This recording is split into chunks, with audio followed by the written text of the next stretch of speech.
நேயர்களுக்கு வணக்கம். இந்த தேர்தல்ல விஜய் கூட்டணியோடு தான் தேர்தலை சந்திக்கிறாரு அப்படின்னு பகீர் கிளப்பி இருக்கிறாங்க.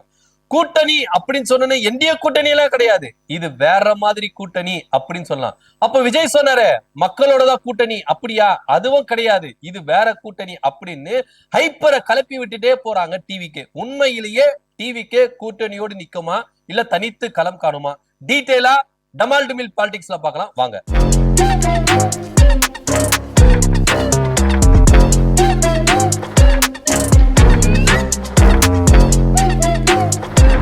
பொதுவா தேர்தல் அப்படின்னாலே பல பேர் என்ன பண்ணுவோம்னா கூட்டணியோடு நிற்பாங்க. ஆனா கூட்டணி இல்லாம தனித்து நின்னா நம்ம பெருசா ஜெயிக்க முடியுமா, இல்ல தேர்தல்ல நம்ம தாக்கு பிடிப்போமா அப்படின்னு பல கட்சிகளுக்கு சந்தேகங்கள் வரலாம்.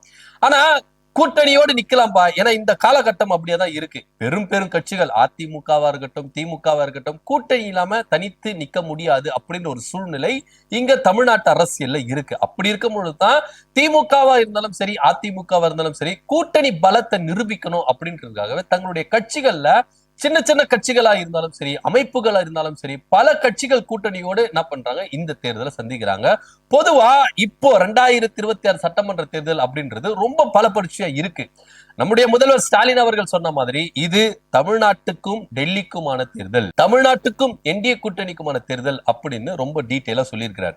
இங்க அதிமுக விசஸ் திமுக அப்படின்ற காலம்லாம் போயிருச்சுங்க. ஏன் நம்முடைய முதல்வர் ஸ்டாலின் அவர்கள் அப்படி சொல்லணும்? தமிழ்நாட்டுக்கும் டெல்லிக்குமான தேர்தல், என்டிஏக்கும் தமிழ்நாட்டுக்குமான தேர்தல் ஏன் அப்படி சொல்லணும் அப்படின்னா, இங்க பாஜக எப்படியாவது தமிழ்நாட்டு அரசியல்ல நுழைஞ்சி தமிழ்நாட்டை சீர்குலைக்கணும், தமிழ்நாட்டுல இருக்கிற பல வளர்ச்சிகளை தடுக்கணும் அப்படின்ற ஒற்றை நோக்கத்துல அவங்க இருக்கிறாங்க.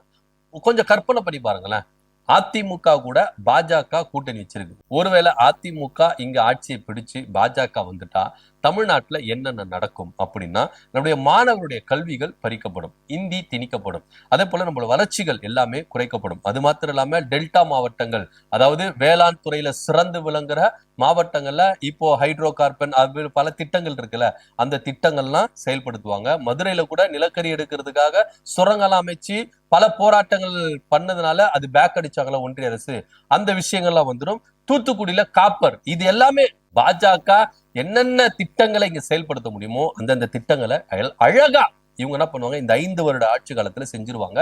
அதுக்கப்புறம் அம்பானி அதானி இவங்களுக்கெல்லாம் தமிழ்நாட்டை எப்படி பிரிச்சு கொடுக்கணுமோ அதெல்லாம் பிரிச்சு கொடுத்துருவாங்க. நீங்க ஒட்டு மொத்தமா இந்தியாவே எடுத்துக்கோங்களேன். இப்ப இந்தியாவே யார் கண்ட்ரோல்ல இருக்குதுன்னு நீங்க நினைக்கிறீங்க?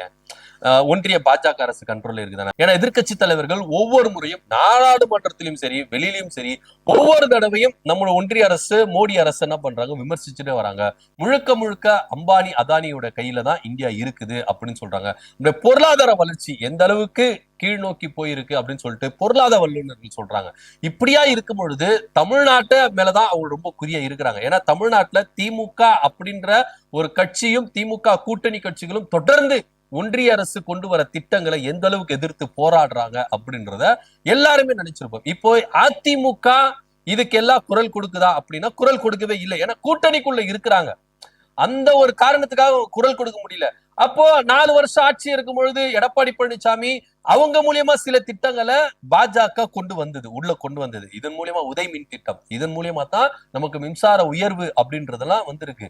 சோ இதெல்லாம் இவங்க மறைச்சிட்டு எப்படியாவது இங்க ஆட்சியை பிடிக்கணும் அப்படின்னா சுயநலத்தோட தான் ஆட்சியை பிடிக்கிறாங்க. இது ஒரு பார்ட்டா இருக்குது.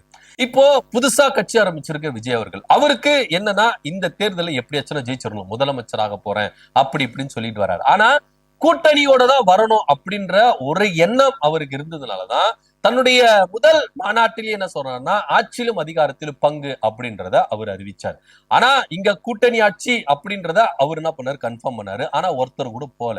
அதுக்கப்புறம் இவருடைய நிலைப்பாட்டை எப்படி மாத்திக்கிறாரு அப்படின்னு பாத்தீங்கன்னா, நான் மக்களோடு வரேன், மக்கள் அணியோடு நான் வரேன் அப்படின்னு அவர் என்ன பண்ணார் சொன்னார். மக்களோட கூட்டணி, இந்த கூட்டணியை தேமுதிக தலைவர் விஜயகாந்த் அவர்கள் அவர் ஏற்கனவே அறிவிச்சுட்டாரு. மக்களுடைய முடிவே மகேசன் முடிவு, அதனால மக்களோட கூட்டணி நான் வரேன் அப்படின்னு சொன்னாரு. அவரு நின்ன தேர்தலில் அவர் என்ன பண்ண ஜெயிச்சாரு. ஒரு தொகுதியில ஜெயிக்கிறாரு, 2 தொகுதியில ஜெயிச்சாரு, ஆனா ஜெயிச்சாரு. சோ அப்படியா இருக்கும்போது அதே பாணியில விஜய் அவர்கள் கூட்டணிக்கு அழைப்பு கொடுத்து பார்த்தாரு, யாரும் கூட்டணிக்கு வர்ற மாதிரி தெரியல. அதனால மக்களோட கூட்டணி அப்படின்னு சொல்லிட்டு அவரு அந்த நிலைப்பாட்டுல இருக்கிறார். ஆனா இந்த பக்கம் பாஜக எப்படியாவது தாவேக்காவை உள்ள கொண்டு வந்துடணும் அப்படின்ற ஒரு முனைப்புல இவங்க செயல்பட்டு இருக்காங்க. இதனிடையில தாவேக்காவில இருக்கிற நாஞ்சில் சம்பத் அவர்கள் என்ன சொல்றாருன்னா அதிரடியான ஒரு கருத்தை முன்வைத்திருக்கிறார். எங்களுக்கு எப்பவுமே கொள்கை எதிரி தான், கொள்கை எதிரியோட கூட்டணியே கிடையாது அப்படின்னு அவர் ஒரு பக்கம் சொல்றாரு. இந்த பக்கம் ஆதவர்ஜனா குரான் மேல சத்தியம்பா, நாங்க பாஜக கூட கூட்டணி வைக்க மாட்டோம்பா அப்படின்னு அவர் ஒரு பக்கம். நம்ம முஸ்லிம்களை சத்தியம் பண்ண மாட்டாங்க, உண்மையிலேயே குரான் மேல யாரும் சத்தியம் பண்ண மாட்டாங்க. ஆனா துணிஞ்சு என்ன பண்றாரு, சத்தியம் பண்றாரு. சரி, ஓகே, அது ஒரு பக்கம் இருக்கட்டும்னு வச்சுக்கோங்க. சோ தாவேக்கால இருக்கிறவங்க எல்லாருமே பாஜக கூட கூட்டணி இல்ல அப்படின்னு சொல்லிட்டாங்க. ஆனா நாஞ்சல் சம்பத் ஒரு இக்கு வைக்கிறார். என்ன அப்படின்னா, விஜய் அவர்கள் கூட்டணியோடு தான் வராரு, ஆனா பாஜக கூட்டணி இல்ல அப்படின்னு தான் நான் சொன்னேன் கண்டி. கூட்டணியே கிடையாது அப்படின்னு சொல்லல. 3 கட்சிகளோடு சேர்ந்து இந்த தேர்தலை தாவேகா சந்திக்கும் அப்படின்ற ஒரு பகீர் கலப்பை அவர் போட்டுட்டாரு. அப்படி எந்தெந்த கட்சிகளோடு ஒரு கூட்டணி வைப்பாரு அப்படின்னு பாத்தீங்கன்னா, விஜயோட பயணிச்சிருந்த சில முஸ்லிம் கட்சிகளும் வெளியேறிட்டாங்க. ஏன்னா விஜயோட நிலைப்பாட்டு சரியில்லை, அவருடைய நிலைப்பாட்டுல தடுமாறுறாரு அப்படின்றதுல அவர் என்ன பண்றாரு, வெளியேறாரு. அப்ப யாரு கூட கூட்டணி வைப்பா அப்படின்னு பாத்தீங்கன்னா, அவருக்கான ஆப்ஷன் இருக்கு. இன்னமும் விஜய்க்கான ஆப்ஷன் இருக்கு. தேர்தல் தேதி அனௌன்ஸ்மெண்ட் பண்ணிட்டாங்க. இப்போ அவர் ரொம்ப ஃபாஸ்டா ஒர்க் பண்ணணும். எல்லா விஷயத்தையும் டக்கு டக்கு டக்குன்னு பண்ணியாகணும். நீங்க தேர்தலுக்கு முன்பாக எவ்வளவு ஸ்லோவா இருந்தீங்க, 15 நாளைக்கு ஒரு முறை மக்களை சந்திக்கிறேன், 20 நாளைக்கு அப்புறம் நான் தொண்டர்களை சந்திக்கிறேன், வேட்பாளர் நேர்காணல் சந்திக்கிறேன், இதெல்லாம் லேட் பண்ணினே இருக்க முடியாது. ஏன்னா பட்டு நீ சீக்கிரமா முடிஞ்சிடும். ஏன்னா இந்த மாசமே உங்களுக்கு வேட்புமனு தாக்கல் இருக்கு, அது பரிசீலனை இருக்கு, அதுக்கப்புறம் இறுதிக்கட்ட வேட்பாளர்கள் அனௌன்ஸ்மெண்ட் பண்ணுவாங்க, அதுக்கப்புறம் பிரச்சாரம் மேற்கொண்டு 23ஆம் தேதி உங்களுக்கு எலெக்ஷன் ஸ்டார்ட் ஆயிடும். சோ குறுகிய காலம் தான் இருக்கு. சோ இதுக்குள்ளாகவே பட்டு எல்லா வேலையும் முடிச்சாகணும். இப்போ விஜய் கூட கூட்டணி வைக்கிற கட்சிகள் என்னென்ன இருக்கு அப்படின்றத பார்க்கலாம். ஒரு பக்கம் பாத்தீங்கன்னா சசிகலா அவர்கள் இப்போதைக்கு என்ன பண்றாங்க, இந்த பக்கம் காலியா இருக்கிறாங்க. அதே பக்கம் ராமதாஸ் ஐயா, இவங்க 2 பேரும் கூட்டணி வைக்க போறாங்க அப்படின்றதுதான் பேசும் பொருளா இருந்தது. சசிகலா அவர்கள் ராமதாஸ் ஐயாவை தைலாபுர தோட்டத்துல போயிட்டு பார்த்து கிட்டத்தட்ட 1.5 மணி நேரம் சந்தித்துட்டு வந்ததாக ஒரு தகவல் இருக்கு. ஆல்மோஸ்ட் இவங்க 2 பேரும் நிக்க போறாங்க அப்படின்னு தான் அரசியல் களத்துல பேசப்படுது. இது கூட ஆடடா விஜய் அவர்களையும் சேர்த்துக்கலாம் அப்படின்ற ஒரு எண்ணத்துல சசிகலா அவர்களும் ராமதாஸ் அவர்களும் பேசினதாக ஒரு தகவல் இருக்கு. இதற்கு விஜய் அவர்கள் ஓப்பன் மைண்டா ஒத்துக்கிட்டாரு. ஏன்னா விஜய் தலைமையில சசிகலாவும் ராமதாஸ் ஐயாவும் போக போறாங்க அப்படின்ற ஒரு தகவல் இருக்கு. என்னதான் இருந்தாலும் அரசியல்ல இவ்வளவு பெரிய ஆளுமை ஐயா ராமதாஸ் அவர்கள், இந்த பக்கம் சசிகலா அவர்கள், இவங்க 2 பேரும் விஜய் தலைமை ஏத்துப்பாங்களா அப்படின்னு பார்த்தா ஏத்துக்கொள்ள வேண்டிய ஒரு கட்டாயம் இவங்க 2 பேருக்கும் இருக்கதா செய்யுது அப்படின்றதுல எந்தவித மாற்றுகிறது இல்லை. டிவிகேல இருந்து என்ன சொல்றாங்கன்னா, எங்க தலைவருக்கு இளைஞர்கள் மத்தியில நல்ல வரவேற்பு இருக்கு, பெண்கள் மத்தியில நல்ல வரவேற்பு இருக்கு, முதல் தலைமுறை ஓட்டாளர்கள்லாம் எங்களுக்கு தான் வாக்களிக்க போறாங்க அப்படின்ற ஒரு ஸ்டாட்டிக்ஸ் இது என்ன பண்றாங்க, எடுத்துட்டு போயிட்டு சசிகலா தரப்பு கட்டியும் ஐயா ராமதாஸ் தரப்பு கட்டியும் பேசியிருக்கிறதா ஒரு தகவல் இருக்கு. சோ இதை வைத்துக்கொண்டு இவங்களுக்கு கண்டிப்பா என்ன பண்ணணும், அதிகாரத்துக்கு வந்தாகணும். ஐயா ராமதாஸ் அவர்களும் சரி, இந்த பக்கம் சசிகலா அவர்களும் சரி அதிகாரத்துக்கு வந்தாகணும். ராமதாஸ் ஐயா அன்புமணியை விட அதிகமா எம்எல்ஏக்களை பெற்றுக்கொண்டா அன்புமணி டம்மி ஆயிடுவார். எடப்பாடி பழனிசாமியை விட சசிகலா அவர்கள் அதிக பேரம் எடுத்துட்டா இவங்க என்ன பண்ணுவாங்க, பவருக்கு வந்துருவாங்க. சோ இவங்க 2 பேரும் டம்மி பண்ணுனா, இவங்க 2 பேரும் தனித்து நின்று களம் காண்டா வேலைக்கு ஆகாது. நீங்க வட மாவட்டங்கள்ல வன்னியர்கள் ஓட்டு ஐயா ராமதாஸ் அவர்களுக்கு வருதா இருக்கட்டும், தென் மாவட்டங்கள்ல முக்குலத்தூர் வாக்கு சசிகலா அவர்களுக்கு வருதா இருக்கட்டும், ஆனா இது ஒட்டுமொத்தமா இவங்க 2 பேருக்குமே வருமா அப்படின்னா கிடையவே கிடையாது. இந்த பக்கம் அன்புமணியா இருக்கிறாரு, டிடி வித்யநகர்னு இருக்கிறாரு எடப்பாடி பழனிசாமி கூட்டணியில. சோ இந்த வாக்குகள் பிரியறதுக்கான வாய்ப்புகள் தான் இருக்கு. சோ பாஜக என்ன இங்க பிளான் போடுறாங்கன்னா, விஜய் கூட கூட்டணிக்குள்ள கொண்டு வரக்கூடாது, கூட்டணிக்குள்ள கொண்டு வராம இவங்களை எல்லாரையும் ஆர்கனைஸ் பண்ணணும். விஜய் சசிகலா அவர்களையும் ராமதாஸ் அவர்களையும் ஆர்கனைஸ் பண்ணி எலெக்ஷன்ல நின்று எலெக்ஷனுக்கு அப்புறம் இவங்களை எல்லாரையும் ஓரணியில திரட்டி இங்க ஆட்சியை பிடிச்சிடணும் அப்படின்ற ஒரு எண்ணத்துல பாஜக செயல்படுறாங்க அப்படின்ற ஒரு தகவலும் முன்வைக்கப்படுது. ஆக மொத்த இங்க இப்போ 2026 சட்டமன்ற தேர்தலில் விஜய் கூட்டணியோடு வைக்கிறார், 3 கட்சிகளோடு கூட்டணி வைக்கிறார். விஜய், சசிகலா, ராமதாஸ் ஐயா 3 பேரும் சேர்ந்து இங்க தேர்தலை சந்திப்பாங்க.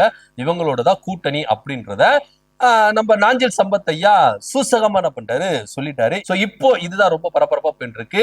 எப்பவுமே கொள்கை எதிரினா கொள்கை எதிரிதான், கொள்கை எதிரி கூட கூட்டணி இல்ல அப்படின்னு இப்போ இவங்க என்ன பண்றாங்க, சொல்லி இருக்கிறாங்க. இதனுடைய முடிவு நாளை பின்ன மாறுறதுக்கான வாய்ப்புகள் இருக்குங்க. ஏன்னா அரசியல்ல நிரந்தர எதிரியும் கிடையாது, நிரந்தர நண்பரும் கிடையாது. யாரு வேணா எப்ப வேணா எப்படி வேணா மாறிக்கலாம். விஜய் மட்டும் நான் விதிவிலக்கா? அப்படின்ற ஒரு கட்டத்துல தான் நம்ம என்ன பண்ண வேண்டிய பேச வேண்டியதா இருக்கு. சோ இப்போ 2026 சட்டமன்ற தேர்தல விஜய் தலைமையில சசிகலா, ராமதாஸ் ஐயா 3 பேரும் சேர்ந்து என்ன பண்ண போறாங்க, எலெக்ஷனை சந்திக்க போறாங்க. இதுல இவங்க எத்தனை இடம் பெறுவாங்க, எம்எல்ஏக்களாகி சட்டமன்றத்துக்குள்ள போவாங்களா அப்படின்றது எல்லாத்தையும் பார்க்க வேண்டிய ஒரு விஷயமா தான் இருக்கு. சோ இப்படியா கட்சிகள் கூட்டணி வைத்து தேர்தலை சந்திக்கும் பொழுது எந்த தேர்தலா இருந்தாலும் நான் தனித்து தான் நிற்பேன், கூட்டணியே வைக்க மாட்டேன் அப்படின்ற ஒரு நிலைப்பாட நாம் தமிழர் கட்சி ஒருங்கிணைப்பாளர் சீமான் அவர்கள் எடுத்தாரு. இதுவரைக்கும் அவர் என்ன பண்றாரு, தனித்துதான் களம் கண்டிருக்கிறார். அது சட்டமன்ற தேர்தலா இருக்கட்டும், நாடாளுமன்ற தேர்தலா இருக்கட்டும், உள்ளாட்சி அமைப்பு தேர்தலா இருக்கட்டும், எந்த தேர்தலா இருந்தாலும் தனித்து நின்றுதான் களம் கண்டிருக்கிறாரு. அவரு ஜெயிக்கிறாரு ஜெயிக்கலப்பா, அவங்க ஓட் பேங்க் வாங்குறாங்க வாங்கலப்பா, எங்களுக்கு அதை பத்தி எல்லாம் கவலை கிடையாது. நாங்க கொண்ட கொள்கையில எடுத்த முடிவுல உறுதியா இருக்கிறோம். இதுவரைக்கும் இத்தனை வருட காலம் நாங்க எலெக்ஷனை சந்திருக்கிறோம், எல்லா எலெக்ஷன்ல தனித்து தான் நின்று இருக்கிறோம், இந்த எலெக்ஷன்ல தனித்து தான் நிப்போம் அப்படின்னு சொல்லிட்டு 234 தொகுதிக்கும் வேட்பாளர்களை அறிவிச்சிருக்கிறாங்க நாம் தமிழர் கட்சி. எப்படி கூட்டி கழிச்சு பார்த்தாலும் இந்த பக்கம் திமுக கூட்டணி, அதிமுக கூட்டணி, இந்த பக்கம் இப்போ புதுசா வரப்போகிற விஜய் தலைமையிலான கூட்டணி, நாம் தமிழர் 4 முனை போட்டி கன்ஃபார்ம் அப்படின்றதுல எந்தவித மாற்று கருத்துல. இதை பத்தியோட கருத்து அப்படி கமெண்ட் பண்ணுங்க. நன்றி, வணக்கம்.